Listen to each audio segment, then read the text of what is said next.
I'm Elijah Dunkleman. I guess you can call me a storyteller. The story I want to tell today is the story of splinterheads and looky-loos, pickled punks and sugar shacks, rubes and ragbags. It's the story of one-eyed Jack McBride's Freak House Fun Show.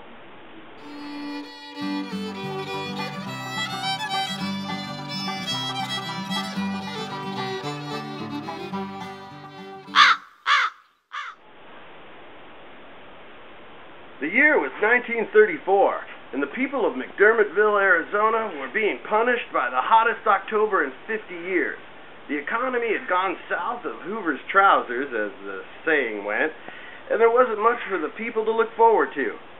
But once a year, every year that anyone could remember, Jack McBride and his merry troupe would come to town. Jack McBride was the ringleader to one of the most bizarre and sordid chapters in Arizona's entertainment history.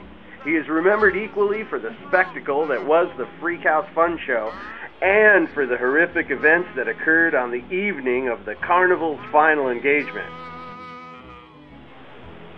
While no one can state any certain knowledge of the port of origin of Jack McBride, his collection of oddballs and outcasts came from every podunk nowhereville in the Great Sonoran. And be rest assured, when these oddballs and outcasts would show up, they'd bring the house down. A raucous collection of entertainers, revelers, and rowdies. The fun show nonetheless boasted some truly astounding performers. A pretty girl is like a typhoon wind. Old One-Eye was proud to showcase such great talents as Captain Reggie Kincaid and the Wild Man of Beirut, Bookla the Snake Charmer, Fanny Folkley and Catastrophe Gene Bettendorf, the infamous man-shooters of the Sonoran, Mr. Strong, who was very strong. Don't forget the Burley Q Review, featuring the most exotic and talented dancers this side of Sholo. And of course there were clowns. Lots of scary, drunken, worthless clowns. Madame Dragomir, the fortune teller. Professor Botanicus, part man, part plant, all tuba player. And a beast simply known as the grotesque. If there was one thing all these individuals had in common, and for that matter the good people of McDermottville as well, was a love for cotton candy. In fact, it was this boundless love that ultimately led to tragedy. The McDermottville incident is definitely one of the worst food-related disasters in history. The death toll is on par with the poo-poo platter panic that overtook Portland's Chinatown in 1922.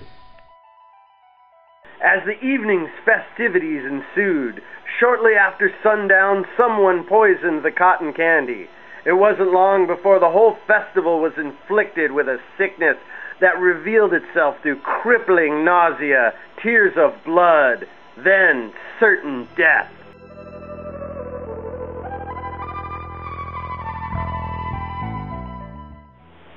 Though no arrests were ever made, there were many that had cause to see this carnival gone. Deputy Floyd J. Scarborough, the law in McDermottville, he once stated that he'd, and I quote, "never met a dirty gypsy that didn't make me want to vomit and wash my feet."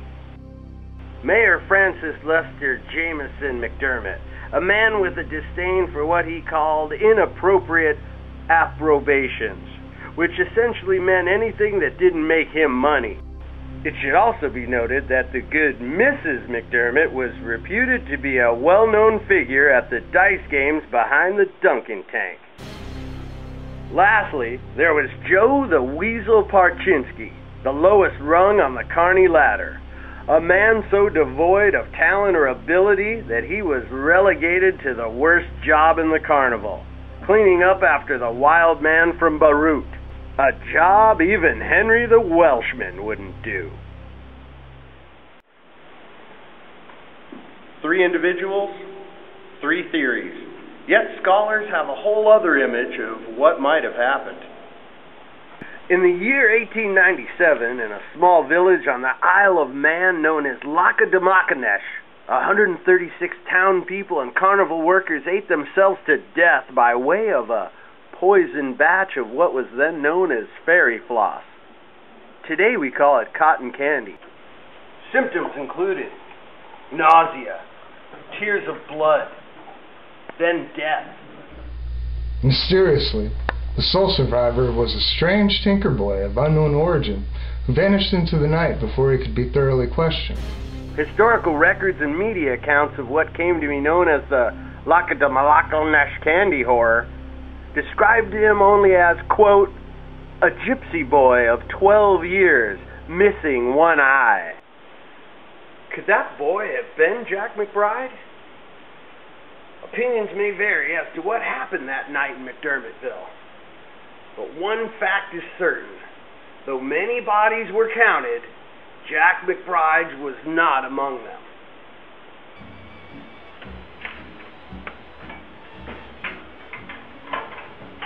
Some say Jack was immortal. Some say the Freak House Fun Show continues to exist, although in an undead form. And some say it's just a silly little made-up story to scare the little ones. And what do I think? I think this is some darn good fairy floss. You all keep an eye out.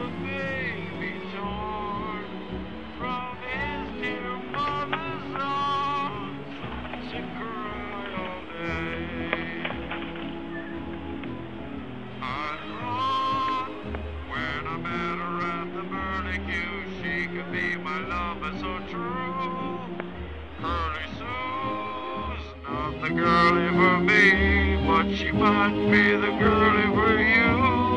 A pretty girl is like a typhoon wind that levels continents, blows hopes away. A pretty girl is like a widespread plague. Brother, for your own sake, best keep away. I thought when she danced the hoochie coo, something here was dreadfully amiss. But I know that I'm not the only fool to be burned by your fire.